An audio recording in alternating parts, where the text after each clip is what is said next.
Arkansas boy with a lifelong plan took the oath like his old man, then turned around proud and shook his hand. L.A. kid stood right behind, took a deep breath and signed on the line, while tears streamed from his mama's eyes. They hopped right up on that Greyhound bus, swapping stories. They laughed and cussed, and they talked about the girls that they loved. They made a pact, shined up their boots, got the call before it hit the news. No clue what they were about to do. Good afternoon, ladies and gentlemen. This is the Finish This Fight Hour. It is 4:06, I think. We're running just a little bit behind p.m. Eastern time on this fine little Wednesday. My name is Glenn Baker. I'm your host. Hey, if you've been hanging out with me for a while, you know we've got a lot of different folks that come on here. Normally, almost always, unless it's just really special and unique, these are people that have been through a battle of some kind. Whether that's military, whether it's personal, whether it's something other than that, they've been through a battle. And this guy qualifies. Now, I've had SEALs on here. I've had former CIA. I've had Green Beret. I've had all kinds of guys, but I've never had an Air Force combat controller. So today you're going to get a unique opportunity, and so am I. I'm going to ask some questions. This young man is a former Bronze Star recipient, one with Valor, combat controller, conservative commentator, and all-around Air Force badass. Let me bring this young man on. Welcome, Eric Lionheart. What's going on today, young man? How are you? Yeah, I'm doing well. Thanks for the great intro. Appreciate you. Well, you know, that's what I do, because I'm just an old daggum fire direction control specialist out of the artillery, man. Yeah, I hear you. So tell us a little bit about you. What's your experience? Where did you come from? When did you go into the Air Force? Let's talk a little bit about you, and then we'll go on to some day's topics. Sure. I joined the Air Force when I was 20. I was having too much fun in college, so I been there and done that. Yeah, the Air Force was the gentler, kinder one, and I didn't want to be in the military at all. And my parents said, "Well, you got to figure this out." So I joined the Air Force. I came into security forces, which is military police. Did that for a few years, and I was gonna get out.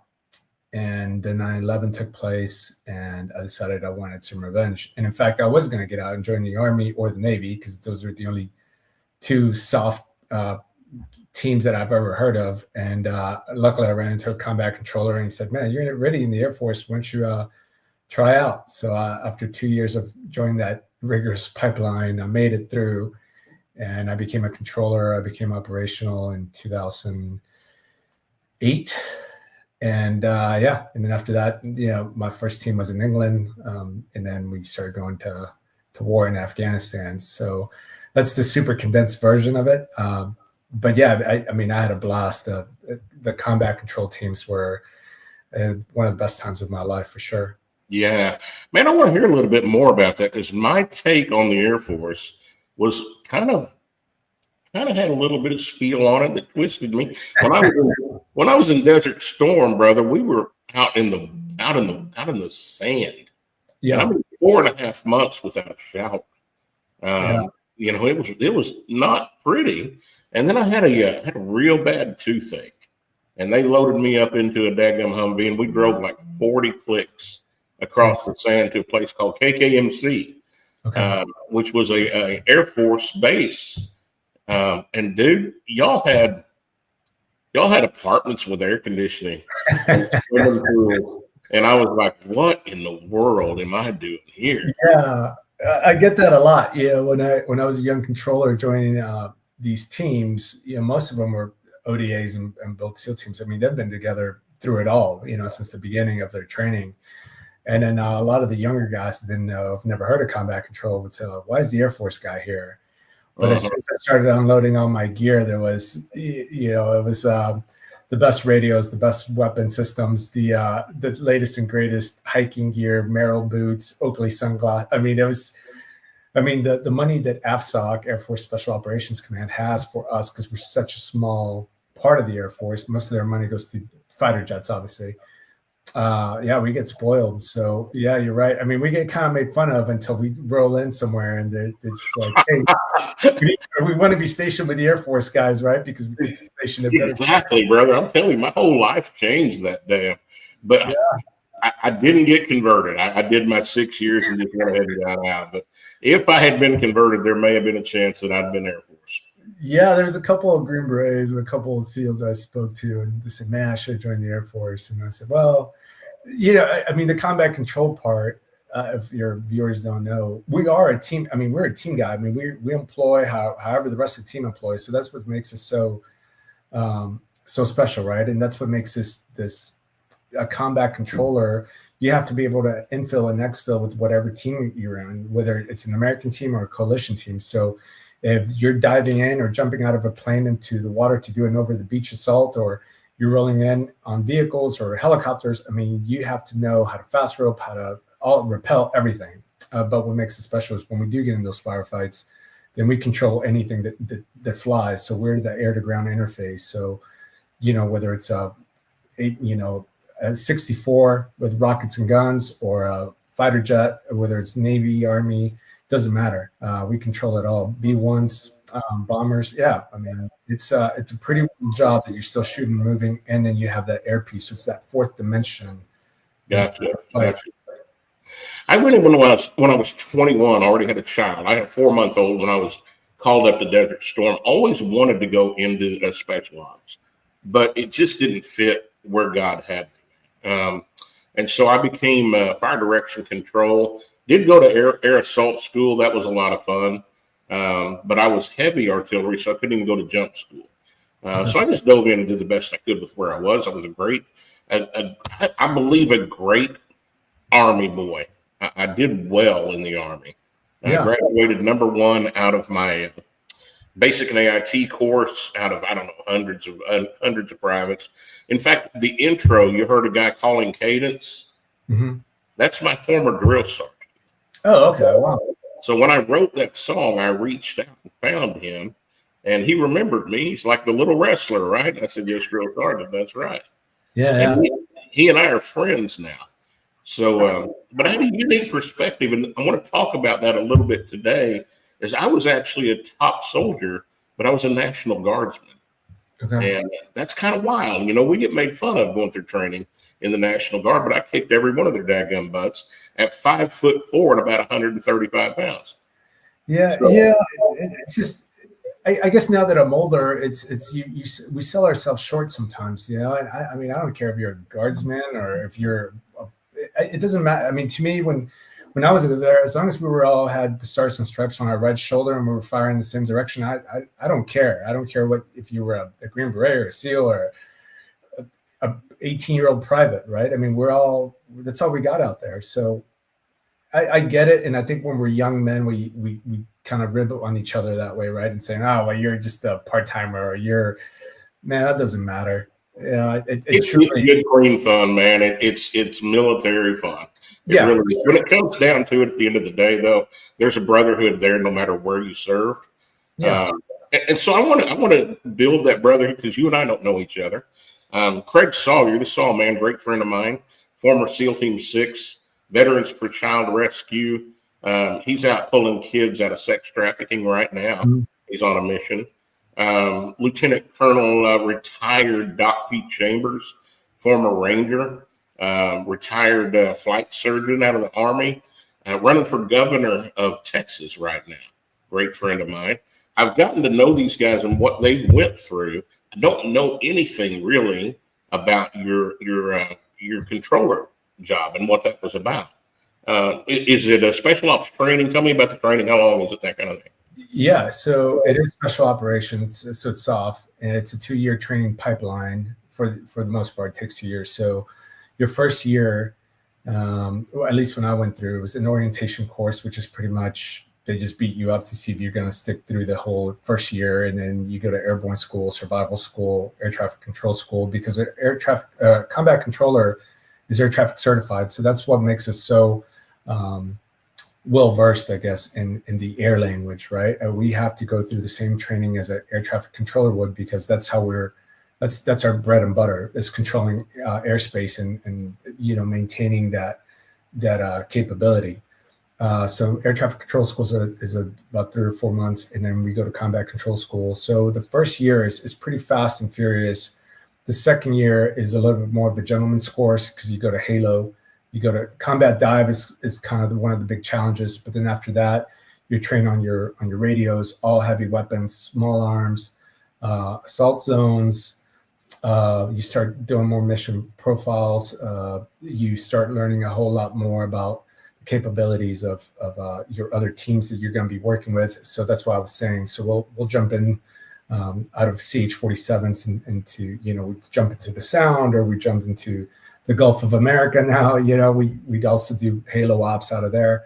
But yeah, we did it all: breaching, different demolition charges. What else?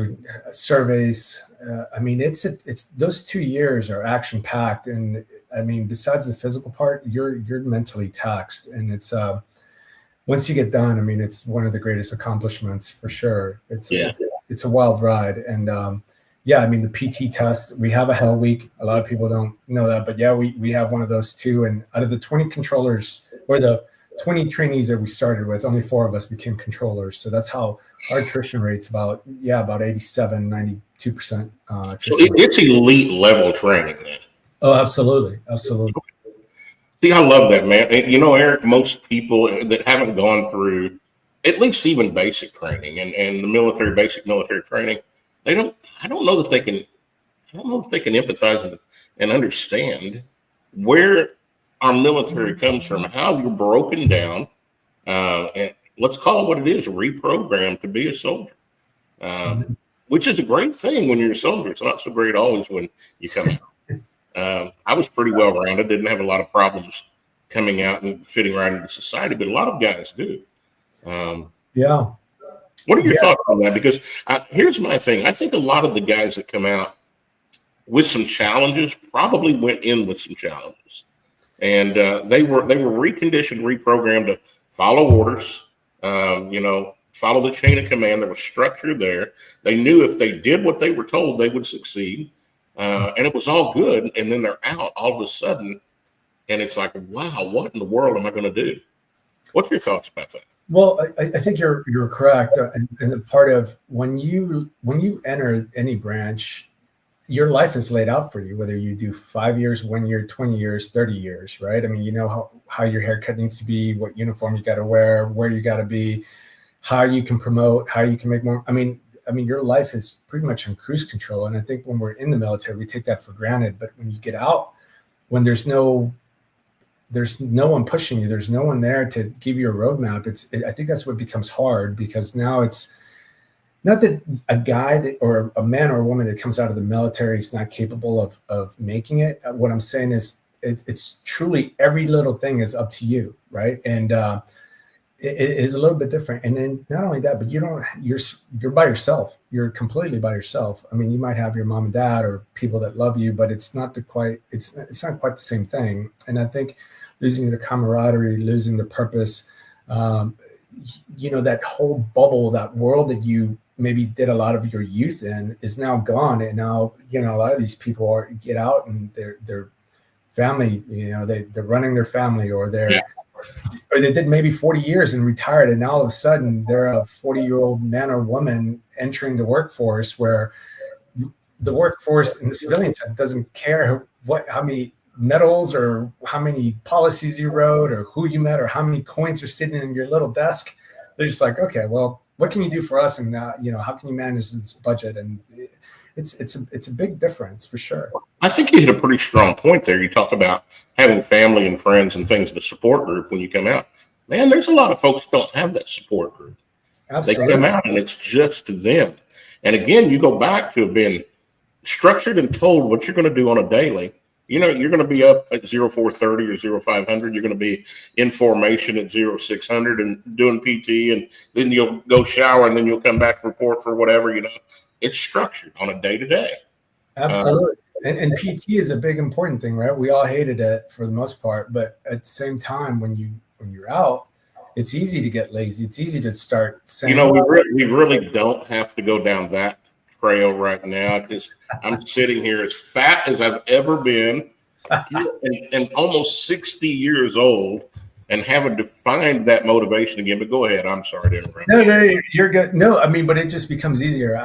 When I left, I said, I'm never getting up at 5. I'm never running again. And I find myself getting up at 5 and running 2 to 3 miles a day still, because it just, I think my body just needs it, right? It just makes me feel good. But it is easier to go a week without, like, should I go run? Yeah, but it's a slippery slope for sure. Well, God bless your little heart, young man, and I want you to keep doing that. And in fact, if you'd run an extra mile for me, it'd be greatly appreciated. I'll do that for sure. Let's come into the present a little bit, and you and I don't know each other. Folks that are following this know a little something about me. And in 2017, I went through something that woke me up. I've always been the one that thought my country loved me, had my best interest in mind. I fought for this country. You know, this is an amazing country. And that's not wrong. This is an amazing country. In 2017, I was arrested. I spent 23 days in Broward County Jail without an attorney. Didn't know why I'd been arrested. Wouldn't let me access a cell phone to get any numbers to call anybody. I'd disappeared. My kids thought I died. I was extradited to North Carolina, where I'd found that a former business partner that I'd sold a company to 2 years prior to that arrest, or 3 years prior to that arrest, had embezzled from one of the clients that I'd given him when I left and told him it was me. 51 more days in that jail. No evidence, nothing except an accusation. 73 days total in the jails, 2 different jails.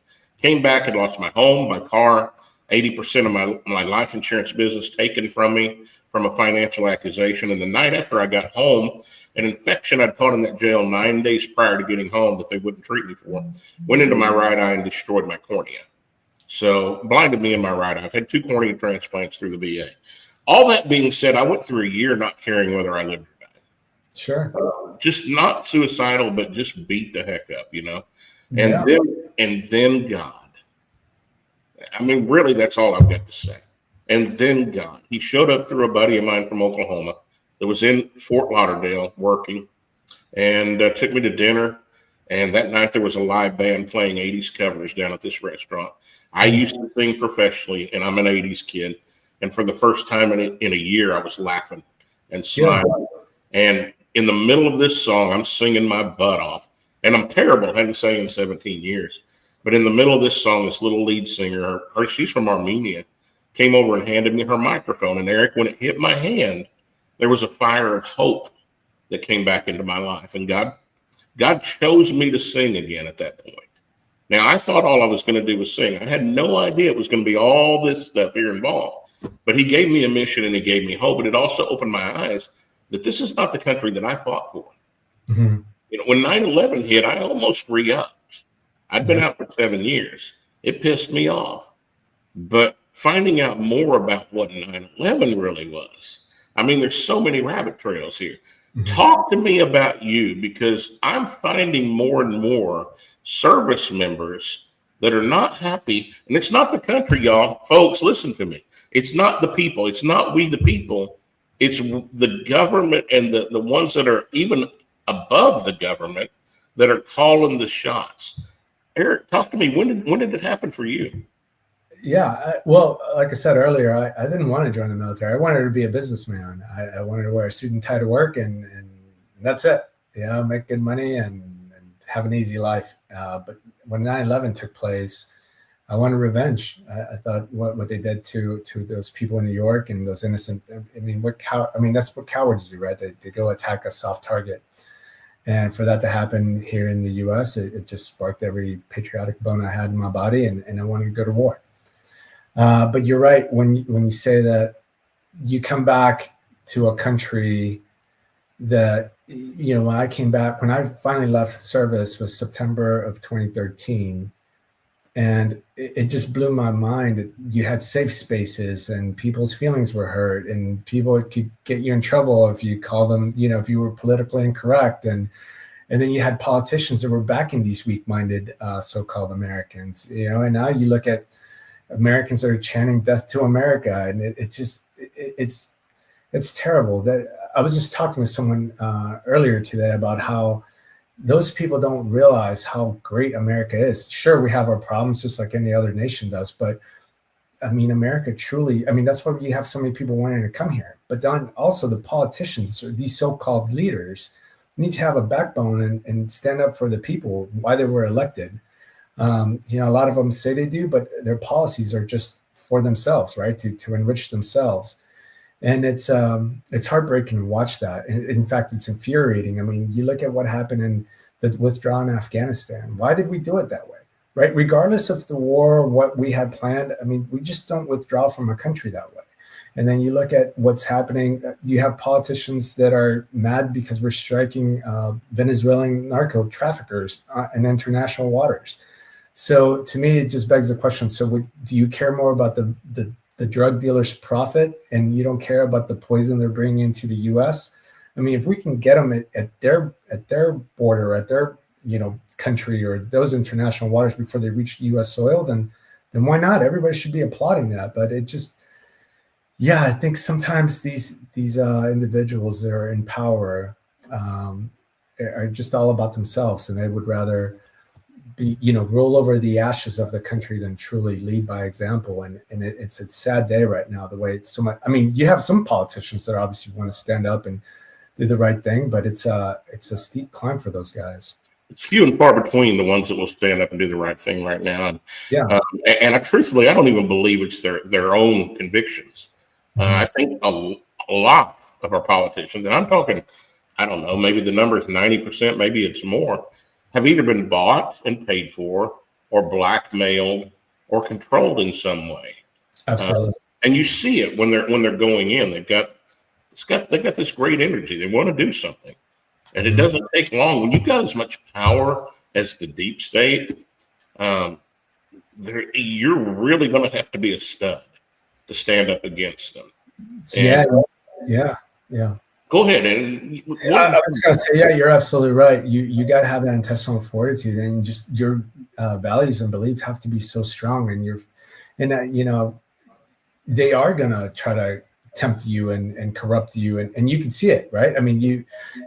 Both sides of the aisle, they'll say, oh, well, we're going to investigate such and such for, fraud or whatever, but they never follow through. So for me, sitting back, I'm just like, okay, that's great that you caught this guy, but what are you going to do? Because without consequences, people are going to continue to do what they want without holding them responsible. Then it's a joke and it's lip service. And I think for me, I ran for Congress in 2022. It seen behind that curtain, I was just blown away by the monster that's created back there. Yeah, I had a great conversation last year with Colonel Allen West. Mm-hmm. I've met him. Good guy. He did serve in Congress. I think it was only one term, and he got flushed down the toilet because he didn't comply. And I asked him the hard questions during the interview. And I could get away with that because we're both artillerymen. And I just asked him, I said, Colonel West, how did you stay in office and not get compromised? How did that happen? And he had a really cool story. He told me one day, or happened many times, he would be walking out of Congress, walking back to his place where he was living, and be approached. Hey, let us take you to dinner. Let's take you to get a steak tonight.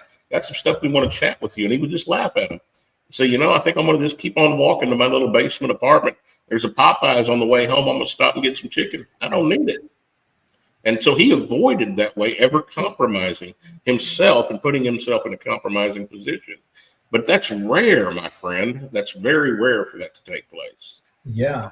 And then now, obviously the fear of your family, right? Because the people that also, you look at the rhetoric that these politicians put out about each other, then you have a weak-minded individual that hears that and believes that and goes and attacks that politician or their family or makes their life a living hell. there's no class, there's no respect.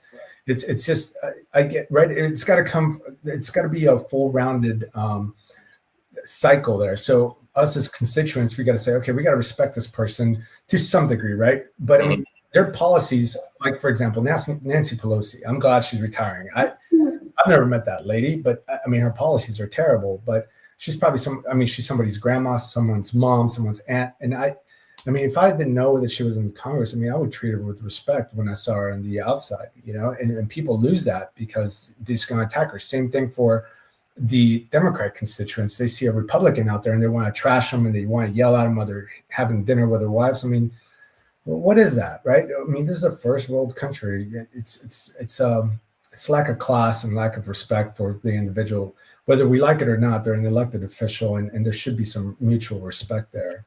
Brother, there's a fine line, and I think you're right. I think the people do need to be respected for their position at some point. Nancy Pelosi, with everything that's coming out right now about J6 and all the stuff that took place right then, I truthfully want to see her prosecuted to the full extent of the law. Yeah. And I believe that's treason, and we know what treason is, what the punishment for that is. But it's not my responsibility to carry out that punishment. That's right. The challenge is getting those that are in power to follow through with those things. Brother, I'm telling you, man, if there was some follow through right now, this would not be the problem that it is. Absolutely. I mean, Pelosi, Schumer, Schiff, right? The guy that was dating that Chinese spy. Fing, whatever. Yeah, and that's what I'm saying. Is okay, they're human, right? So we've kind of dehumanized them a little bit. But and please, I hope that no one takes me wrong that I'm saying they shouldn't be prosecuted. I think they should. It's obviously they broke the law. They've been caught. I mean, there's been investigations, and they're still members of Congress, right? They're still political leaders making a ton of money. And we need to hold those people responsible, and they should be prosecuted to the full extent of the law because, if anything, they're held to a higher standard. And without that, then again, it's just a joke. It's lip service, right, on both sides. So, yeah, Pelosi making, what was it? It's something like $300 million in her time in Congress or something crazy. She's like nearly a $500 million right now. Yeah. So, I mean, why not investigate that? And if she committed, which it looks like it, then she should go to prison. I don't care if she's 84 or 94 or whatever. It's what it is. I mean, that's an old saying back in my army day, but it is what it is. Yeah. No. You know, I want to take a quick break because I always end up showing the reason God called me into this and the young man that we're trying to help right now and our foundations. Take about 2 minutes, come back, and I want to dig in deep on what's going on today and what your thoughts are on that. So hang tight, y'all. This, you know what? I didn't even set it up. Let me set it up here. This is a young man named Joshua Holm. We had a chance to take him to New York this last July. He hasn't walked in 3 years. Had a chance to walk for the first time. Y'all take a look at this and tell me what you think.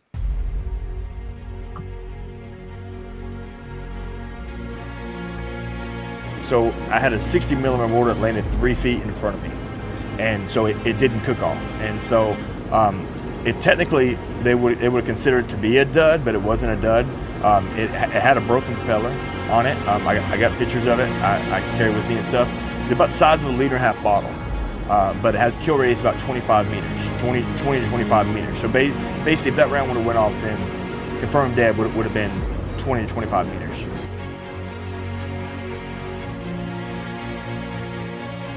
Been 31 months since I've been able to stand on even with a brace or being able to take one single step.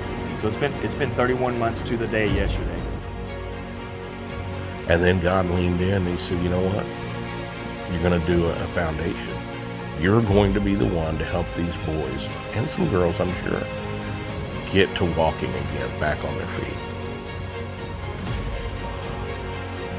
It became so real when we physically came here and I physically got to see face to face to that unit.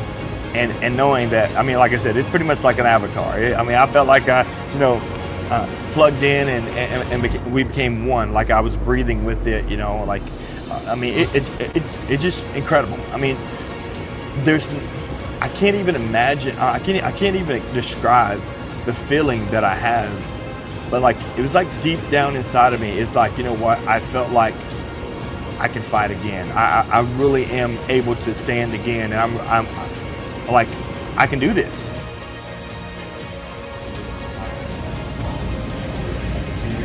Like, I guess the sense of pride,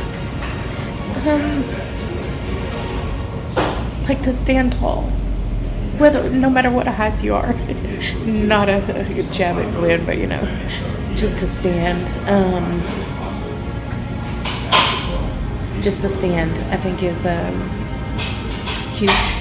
You take it for granted.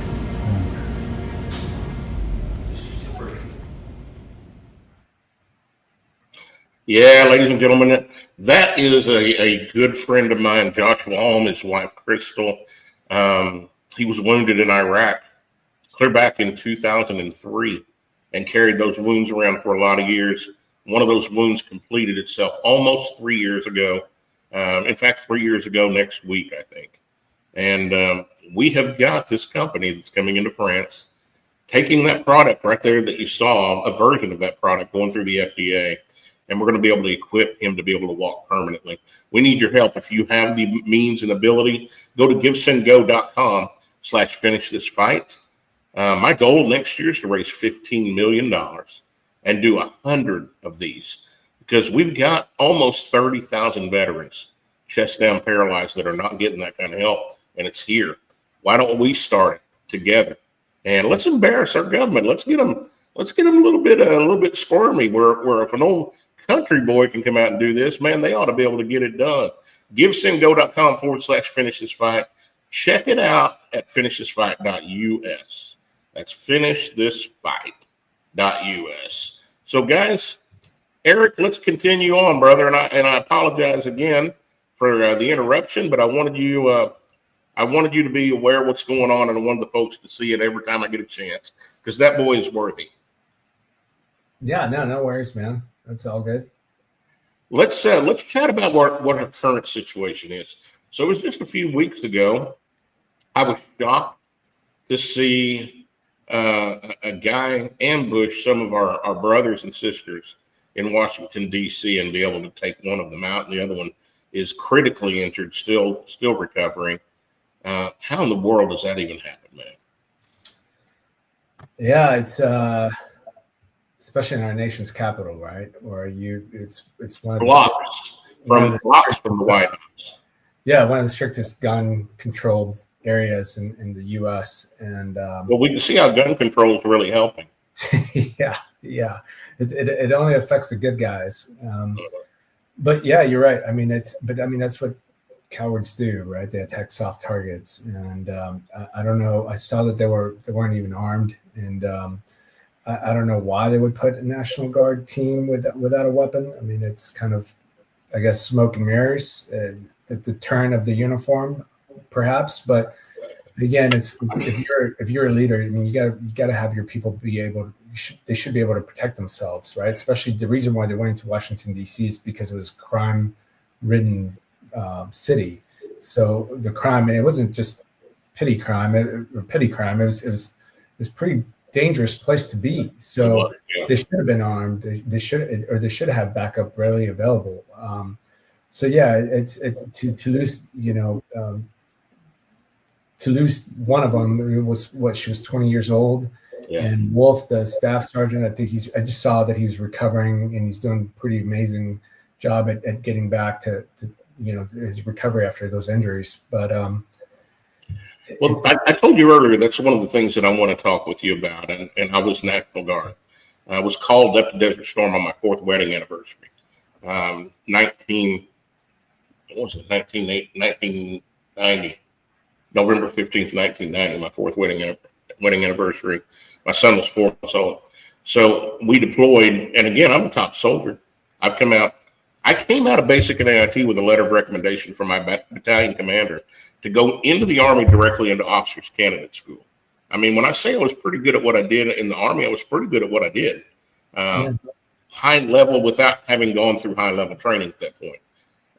But then again, deployed 1990, November 15th, went through a little bit of training in Fort Sill for a new position that I was taking, and then shipped out. And this is something most people don't know, and I don't think I've ever told anybody this publicly.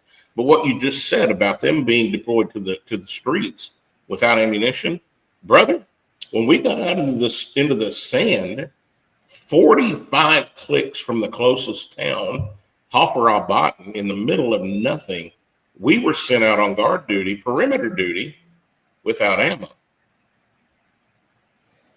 Yeah. That makes sense to me. And this right here is probably that happening, and the things that happened during the actual combat scenario, where I saw the politics involved with it, is probably the reason that I didn't make the military a career. And again, I don't think I've ever told that publicly, but we were, because honestly, it was embarrassing to me. We were put out on perimeter duty. Have you ever been in the Arab world? Were you ever deployed into the Arab world? Yeah. So you've seen the little white Toyota pickup trucks that they arm. Yeah, the Hilux, yeah. Yeah, seeing them out through the desert and not having a dadgum round available to me if something took place. Absolutely blows my mind. Yeah, I don't know who comes up with those policies. Yeah, I mean, it's obviously someone that doesn't have a kid on holding that line, right? Because if it was your kid, you would arm them, or you would give them the means for them to at very least defend themselves. Well, but I think that goes back to what I want to chat with you about now. I think the wokeism that we're dealing with and seeing out publicly started quite a long time ago. Obviously, that wasn't anybody that had any kind of sense. We can't trust these guys with some ammo for their M6. Are you freaking kidding me? Yeah. Are you kidding me? And we're seeing that kind of thing in our military. Well, hopefully not right now. I think we're cleaning that house. But in the last many years, what are your thoughts on it, brother? This is not the fighting machine that I signed up 4 years ago. Yeah, you're absolutely right. I think it started under the Obama administration, to be honest with you. The funding of the police and kind of changing the way the military operates, the whole DEI policies started under the Obama administration, and obviously under the Biden administration, it went full throttle. And I'm glad that now under the Department of War with Secretary Hegseth, I mean, he was one of us, right? And he gets it. And so I think, I think for him to just do a 180 of all those policies and get rid of those. I mean, I've said it before, the military is the one employer in the United States of America that should discriminate. It's like, you got to be a certain height. You can't have asthma. You can't have flat feet. You have to be in shape. There's all these parameters because the main, and people forget, the main purpose of the military is to go to war or to go defend this nation. So I don't care if you're an IT guy, if you're a cook or finance, it doesn't matter. If you're in a uniform, you carry a weapon and you can go to war. And it's great that some people that, I don't know, they're mentally not fit, wanted to serve their country, but the U.S. military cannot take them because it destroys morale. It destroys. Yeah, but you're not being fair to Jimmy and these guys that they want to. They're okay. So he's only 4'11", 101 pounds, and or maybe he's 6'3" and 400 pounds. I mean, come on, you're not being fair to them. That hurts their feelings. Yeah. Unfortunately, that's the world we live in. When you start giving these people these false hopes and saying that everybody gets a trophy for participating, then that's when you weaken the society. I mean, I want to be an astronaut, but I can't do math to save my life. I hate math, so I'm not gonna. I know my limits, right? I'm just like, okay. So yeah, it's just, I think that's when it started, and I'm glad that we end of woke stuff and the DEI policies, and we're actually putting a war fighter. And I mean, you've seen it. The recruiting numbers are up. Every branch, I think, is hitting their quotas. Because if you're a young man that wants to go serve your country, you want to go serve for a leader that's going to be a leader and has your back. And if we go to war, we're going to drop the hammer and just get the hell out of there. So, man, there was a time when political correctness just didn't mean nothing, and I really would like to see that come back. And I know people's feelings are going to be hurt, and there are going to be some tears, and there's going to. So what? This country was built on greatness. not mediocrity, not total inclusion at no matter what the cost. If we had that, Eric, we'd be completely ineffective as a warfighting machine. Oh, they changed it to the Department of War. That doesn't sound good. Shut up. Shut up. Until you can say you've gotten off your couch and done something worthwhile with your life, you don't get an opinion on that. Yeah. Yeah. What are your thoughts, man? I know it sounds brutal, and I'm probably going to get thrown under the bus on this. I don't care. Yeah. I mean,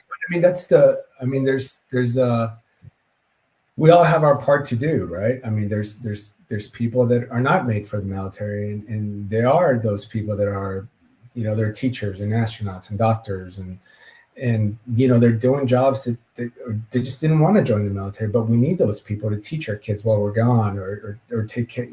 I mean, everybody has their part of this life that we need them. So I don't understand why the people that complain of simple name Department of War, that is what the military goes to do. It's war, and so it's not a company. It's definitely not that, but they try to make it into that, with having just all kinds of ridiculousness the last 4 years before President Trump took over. So I'm glad we're kind of back to normal. And ridiculousness to the point where my jaw continuously seemed to stay on my chest. And understand this, I don't hate people. I absolutely love my people in my country, even the ones that disagree with me. The biggest part of the problem you hit on is the trophy generation. It changed people where they felt like they deserved to be praised. Y'all, we don't deserve to be praised. We don't. You need to earn it before it's got any value whatsoever. Because if everybody gets it, the praise is no longer valuable. That trophy is no longer valuable. When I was recruited to wrestle in college, but my first year in wrestling, 7th grade, Eric, I didn't win a single match. Mm-hmm. Now, if they'd have given me a medal every time I went out on the mat, do you think I'd have cared? Yeah, maybe not. I mean, I'd like to think I'm built a little differently than that, and I would have. But I fought. By the time I'm a senior, I almost didn't lose, and it was not because they just patted me on the back and said, "Oh, you're great." No, it was because Baker, get up off your back, boy. You know you need to run. Give me a mile. No, don't. You can't. You can lift more. Let's go. I want to see it. It was driven and pushing, and there's nothing wrong with that, Eric. Being great is not comfortable. Guarantee you, nobody that's ever found greatness has ever found it in a comfortable place. And Eric, I'm going to assume same thing for you. When you decided to jump off into that, into the controller world, were you shocked or were you prepared? You knew you were going to? No, it was the first 2 years were some of the toughest years of my life, looking back. But it prepared me for this world where things weren't as easy as I thought when I left the military. But the will to live and the grit to continue to stay in the fight and seek for what I wanted. It just instilled that in me, and things are tough. And when you just like you, I started a nonprofit after my buddy Rush killed himself, and it was lonely, and it broke my heart that out of that loss, it sparked a great thing, which I'm helping teammates, and now we're helping veterans and first responders. So it's just, I wasn't prepared for it, but God works in mysterious ways, and he puts you through some pretty tough obstacles sometimes, and he wants to see if do you believe in God or do you have faith in God, right? So I've learned in the last few years, it's faith without being tested. Is it really faith? And now I truly pray with courage and conviction more than I've ever before. And I truly understand that I do have faith in God. I just don't believe in him. I have faith in God. And it's, but he gives us some pretty tough tests. Sometimes I wish he would take the gas, take his foot off the gas with me sometimes, but I sit back and I just say, well, I won't break. And I guess it's your plan. And I'm just here to, complete the mission that you put me here to do. So you're speaking my language now. You're speaking my language. Faith is not found in the easy. It's found in the very difficult. Faith is not found in the comfortable. It's found in the fire. If you go back to the Old Testament, you have Shadrach, Meshach, and Abednego.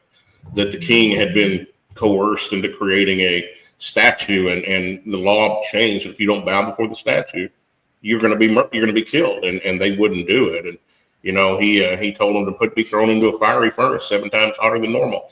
And they looked directly at this king, and now they could have just bowed and they would have lived. Looked directly at the king and they said, "We will not bow. Our God will save us, but even if he doesn't, we will not bow." Yeah. And they had to have their feet in the fire. It wasn't God saved them before they got in. Brother, they had to walk into the fire, and then he saved them. I told you about my jail scenario. I would not be where I am today, would not be doing what I'm doing, had not God allowed me to go through that. The most miserable 3 months of my life, and realistically, the most miserable several years of my life. I'm still blind in my right eye right now. I'm going to have another cornea transplant. It's still affecting me. But I praise God for it, because without it, I wouldn't know how powerful he is. Yeah. And here's where and I want to talk about your foundation, but here's where you're doing God's work, is when it's so much bigger than you can even imagine, that there's no way that you can get it done without him, and yet you have peace. Mm-hmm. Talk to me about your foundation. Yeah, when I was a younger man, I never thought that I would be running a nonprofit, right? Because I just was not that type of guy that volunteered for stuff. And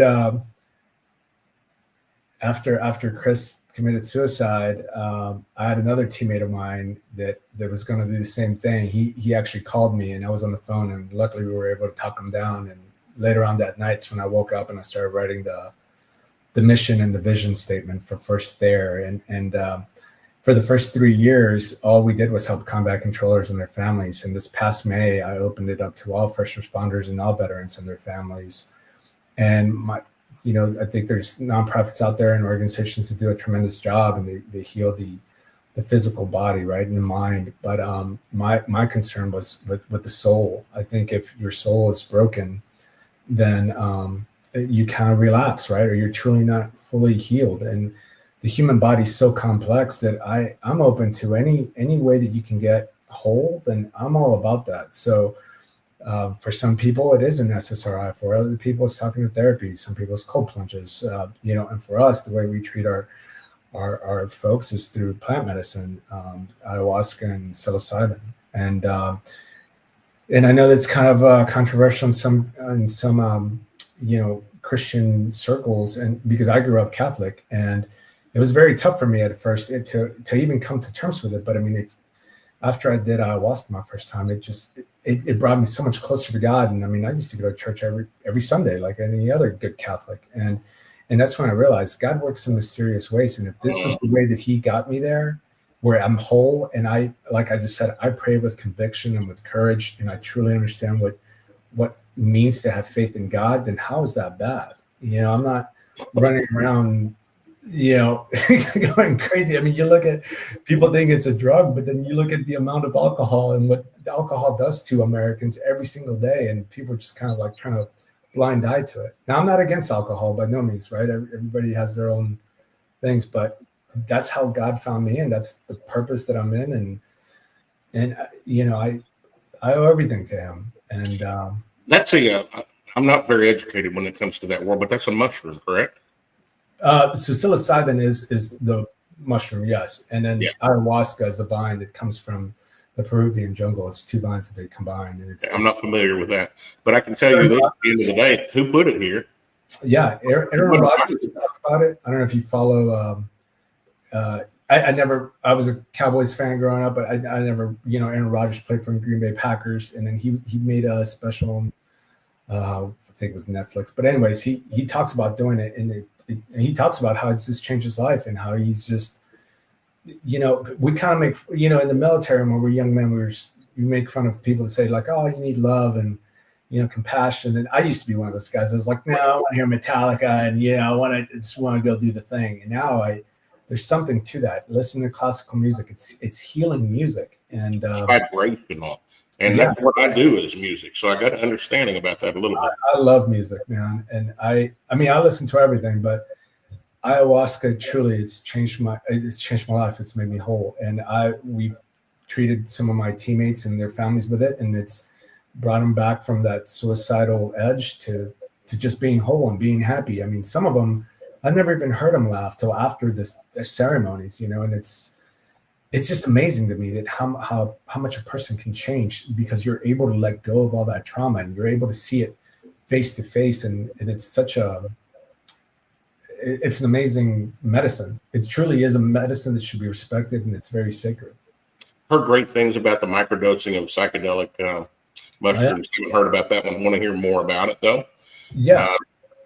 Because again, I was raised very religious and Christian as well, and same thing. Yeah. There's some bias there. There's some bias there with marijuana. Honestly, I've never even dug into the marijuana world. Do I believe it helps people? Yeah, I think it can. I think it can be abused just like anything else. Absolutely. Anything can be abused. You're right. Absolutely can. And so can double cheeseburgers, obviously. Yeah. And that's what the funny thing is, right? People say, well, you should take an antidepressant pill. So my rebuttal to that is, look, I believe in Western medicine for sure, but you're just taking a thing that was made in the lab that you're going to take that's going to change the chemicals in your head for the rest of your life, and then you're going to hit a plateau, and then you're going to need more to keep going. And meanwhile, it's causing all kinds of side effects in your organs, your mind. But you do ayahuasca that's natural, you're fine. You do mushrooms, and I'm not, like you said, if you take in a controlled and it's a ceremony where people, you're doing it to heal, not to go party. If you're doing it to heal, the effects of it and the results, I mean, everything that the studies have shown, I mean, neuroplasticity comes back. Your people are able to let go of their trauma. They're able to work things out. They're clear-minded, so, but the thing is that people get scared about, or the government at times, or big pharma, was because it is so cheap. And if you start curing depression, which is one of the biggest, illnesses in the United States, you start curing depression where people don't need to take pharmaceuticals, people are going to be a lot of money, so it's, brother. And that's a whole different rabbit hole there. Yeah. It's in their interest to keep us sick. Yeah. Including the VA is part of that whole cycle too. VA likes to push pills, baby. Don't get it twisted. Well, the thing with the VA, they're just not equipped to handle, especially, for example, Afghanistan, 22 years of fighting, and then now you have a mass withdrawal. They don't have the resources to treat that many vets. And then, so what do? Is they give you a pill, send you on their way, because for them, they checked that box and said, well, we took care of them, right? And all they do is they're just pushing pills. And meanwhile, people are still drinking. They're still trying to figure out what's wrong with them. And, suicides are up. And it's every year. You know what pisses me off? Sorry. What makes me mad is that every year they say, 22 veterans a day. What are we going to do? All they do is change the color on the poster and don't do nothing. Yeah. Okay. Oh, we're good. Yeah, you're good, baby. But it's like, hey, if you really want to make a difference, change it up. For example, let's try psychedelics, and people in Texas are, and it's catching traction. But I mean, if you can keep these people on Earth that serve their country, then why not? What's the problem? It's not going to affect the long term of their organs or anything. They're not going to have any serious side effects. There's a lot of changes that need to take place. I'm actually praying about putting a team of warriors together to go to the Department of War and make some suggestions. Basic training, boot camp, AIT, whatever you want to call it, where we first go in, was designed to tear us down and rebuild us. And we talked about that earlier. And going through that rebuilding phase, there's not any kind of program that's designed to unprogram what we've gone through for 5, 10, 20, whatever years, and bring us back into the reality of being a civilian. And I would love to see a D-basic or a D boot camp that's required and mandatory for somebody that's ETSing. Is that going to cost money? Sure, it's going to cost money, but it's costing a ton of money right now. And there's 22 a day is not accurate. No, that number is much higher than that. It's costing lives because these folks are just not prepared. And I would love to see a program put in through the Department of War that will deprogram. Glenn, we're not programmed. We're soldiers. Well, bullcrap. We are programmed. Yeah, you're institutionalized. You're part of the cog in the war machine. Which Yeah.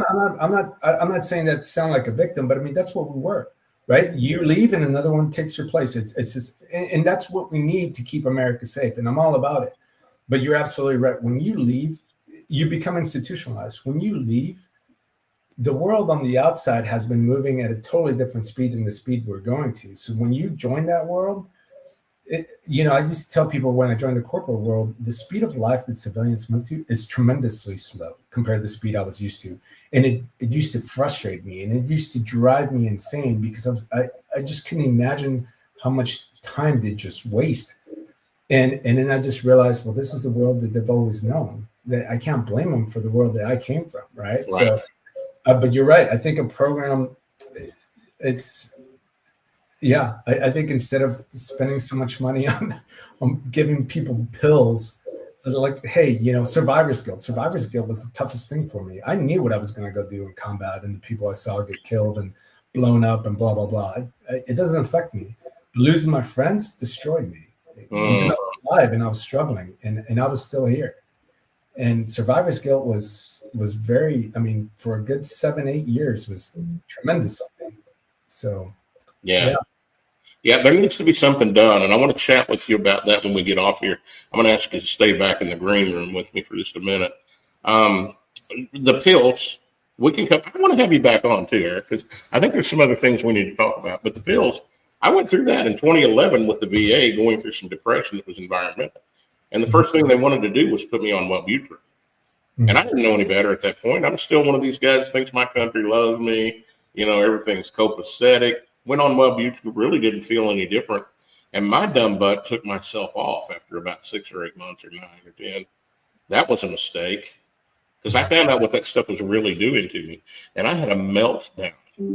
I took myself off and had a meltdown, not knowing that you're supposed to wean yourself from that. But that right there is another thing that God allowed to happen to me to show me the reality of this trash that they're putting in your body. yeah. You can go do micro doses that I know about of the mushrooms and go through that therapy. You're not going to have a meltdown coming off of it because you're not on it. It's just resetting.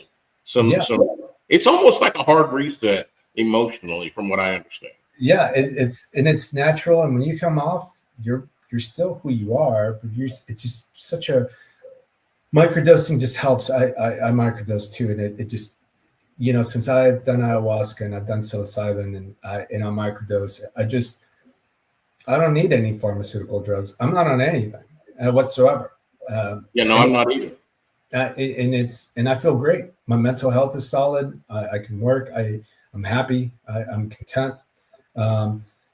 But yeah, I mean, it's changed my life, and it just it's something that's so natural, and it's actually really good for you. That they have this bad stigma on it, right? That you're going to jump out of a window if you do it. And I'm just like, no, that's not true. I mean, again, it's like you can take a tremendous amount of it, and maybe you're going to think you're a unicorn and you're going to jump out the window. Sure, but you can do that on alcohol if you drink 6 beers, right? Or however much. So it's just unfair, and people just don't.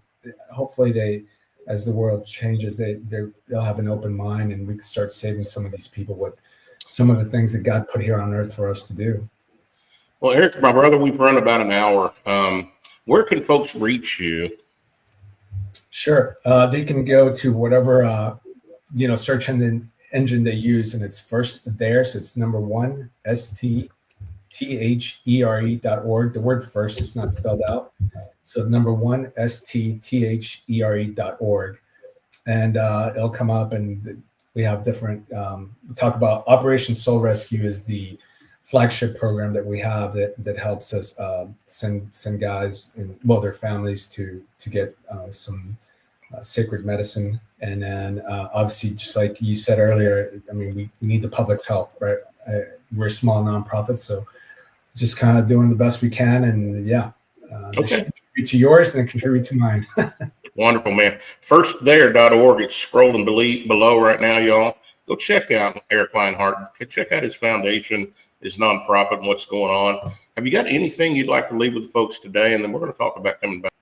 Yeah, no, I think, thank you for having me, first of all. It's been my pleasure being here and getting to meet you and chat with you. And hopefully your audience follows us. But no, I think what we went to fight for our country because it's our country. It's the place where we live, right? So the biggest thing is be a good American, regardless of the reason why empires fail is because you're divided, and they divide us on the dumbest things: our race, our political beliefs, abortion, our gun rights.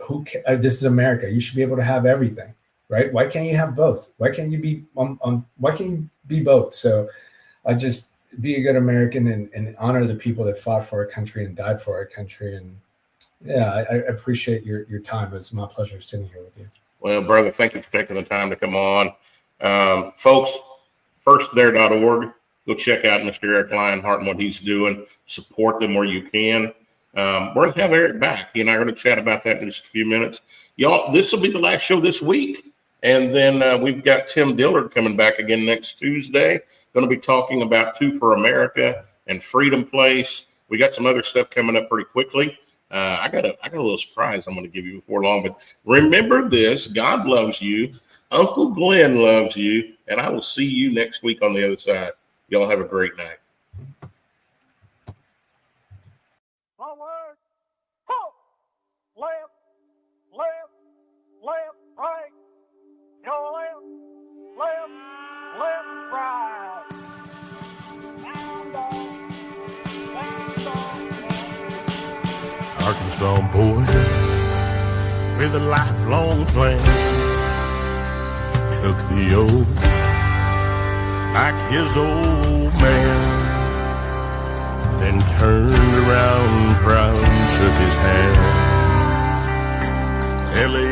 kid stood right behind, took a deep breath and signed on the line, while tears streamed from his mama's eyes. They hopped right up on that Greyhound bus, swapping stories. They laughed and cussed, and they talked about the girls that they